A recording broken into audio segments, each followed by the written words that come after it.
This is my favorite story about my daughter.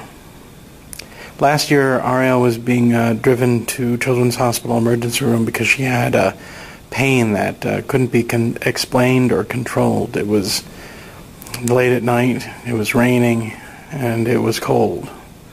And standing at the end of the Telegraph Avenue off-ramp was this young guy with one of the signs for, for a handout. And he was cold and drenched to the bone. And Ariel begged her mom to stop despite a green light and roll down the window so that she could give this kid some money.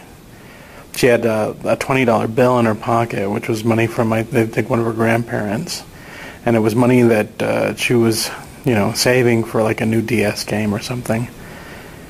And the man approached her. He could see that she was thin and, pale and bald and in pain from her chemo treatments. And as she pushed the $20 bill into his hands, she asked him to, quote, go inside where he could get warm or he might get sick. And Ariel was happy. But she's still worried about the man for several days after. My daughter is kinder than I am, more trusting than I am, wiser than I am, funnier than I am. She is my hero and the reason I get up in the morning. And her fight with cancer may almost be over. She's been in the hospital now for 3 weeks. She's been suffering painful headaches, and scans showed that one of her tumors on her brain was bleeding, and that there was a new tumor forming.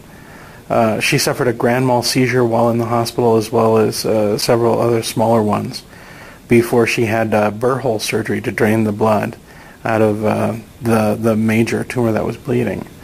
But afterwards, her pain continued, and an additional scan showed that the bleed had gotten worse. She then had a double craniotomy to remove the bleeding tumor as well as the new one. But her head pain continued, and another scan showed that the bleeds were still there and seemed to be getting worse. It was at this point that our oncologist told us that there were no other treatment options that they could offer, and that we should take Ariel home and be prepared for her passing. There is just one problem with that, and that's Ariel wants to fight. Samples of her tumor have been sent to Memorial Sloan Kettering in New York City for an experimental treatment. If the agent that they are using with the test shows a positive tumor response, in other words, it shows that it could be effective with Ari, she will qualify for the treatment and she'll have to travel to New York to receive it. This treatment is her last option. If the tests are negative, then Ariel will come home for good, where we will try to fill her days with joy. Her treatment has had a heavy fiscal impact on my family. After 2.5 years total of fighting this disease, we no longer have a good credit rating or savings. My wife currently cares for her full-time, so we've lost an income. No matter what the outcome of the tests show, we are asking for fiscal help.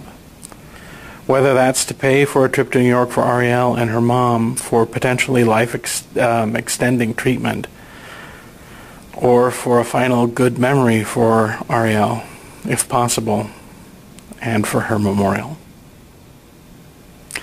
I know I've asked before, and the generosity, love, and support was overwhelming and humbling.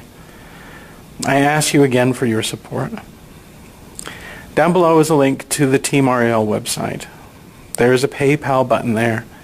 Donate as little or as much as you wish. Last time, hundreds of people donated as little as $3 or as much as $500 or more, and gave Ariel the gift of Hogwarts. a trip that she still talks about every day. I pray it can do the same for what she faces ahead. If you can't donate, we understand and appreciate your attention and emotional support. If you can, thank you. Your donation means more than you can ever know. And please feel free to mirror and share this video with people. Last February, when they found tumors on her brain and spine, she was given 3 months to live. That was 6 months ago. Ariel has always defied the odds. With luck and your help, we may be able to defy them further. Thanks.